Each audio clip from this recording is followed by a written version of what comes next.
Ladies and gentlemen, the Arab Peace Initiative, originally the Saudi Arabian initiative, which was formulated by the Arab League, I think is a landmark. It's a historical landmark because after dozens of years, if not more, after Israeli-Palestinian conflicts, I think the framework of this initiative actually reflects and expresses an acknowledgement, an Arab acknowledgement in Israel's right to exist. I think, again, this is something that Israel saw as a strategy and something that it has strived for since its inception. I think the leadership of our state, I think the time has come for the leadership to look forward, for it again to turn the perspective into a strategic one with all that relates to the political future of the state of Israel. Of course, always with, again, a gaze to the future and yet looking at things realistically, taking into account the demographic changes and, of course, taking into account the security and welfare of the region, because we cannot allow ourselves to sit on our laurels vis-a-vis this cul-de-sac, this dead end, because I think it is quite clear to all that this bilateral axis on which we tried to act and operate numerous times, again, has failed. Reality has shown us that it has failed. I think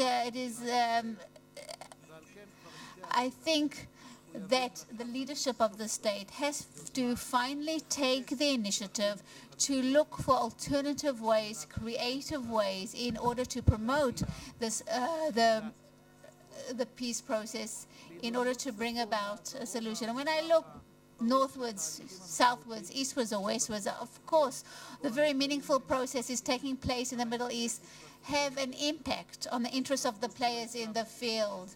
The radical Islam, ISIS, Al-Qaeda, the fact that they are becoming stronger, and the upgrading of Iran's status as well. These are two examples that are very disconcerting, if I may say, and yet at the same time, I think these concerns are not only ours as far as Iran is concerned, the rise of radical Islam. I think we share these interests with other more moderate Arab states like Saudi Arabia, Egypt, Jordan, and most of the Gulf states.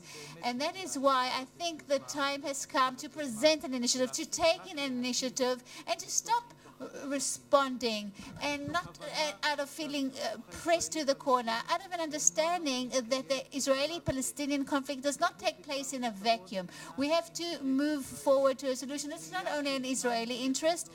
We have to understand there are many regional interests, and we have to really take that regional perception that will increase, that will give a greater chance to the solution and will empower at the end of the day the various changes and the positive implications that the end of the conflict will bring about to both parties and the entire region. Because I think the lack of trust that is prevalent between the Israeli leadership and the Palestinian leadership, the recurring failures to try to move forward with these bilateral processes, I think require us to take on that regional perception, in giving that alternative chance to a multilateral regional approach on basis of the Arab initiative. And I think this initiative does really offer Israel this all umbrella or Arab umbrella, so to speak, and really presents the Israeli side with the opportunity to reach a solution, and again with the support of 57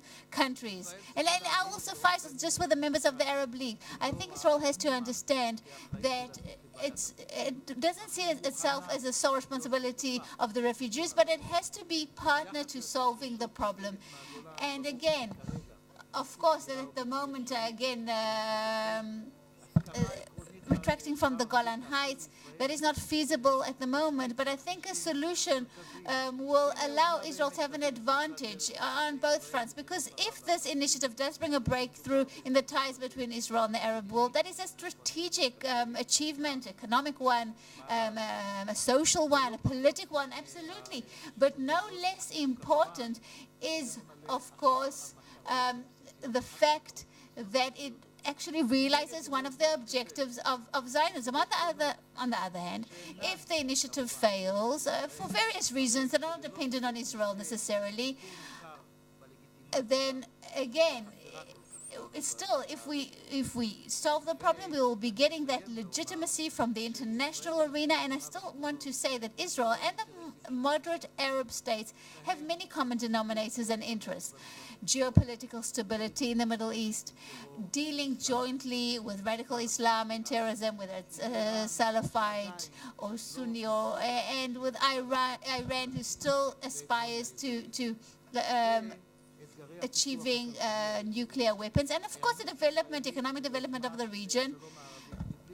So again, if we respond to the Arab initiative without giving up on any of our interests in terms of security, I think it is so very desirable. I think we should again look at all of this as an initiative that will open up new chapters, new opportunities in the history of Israel.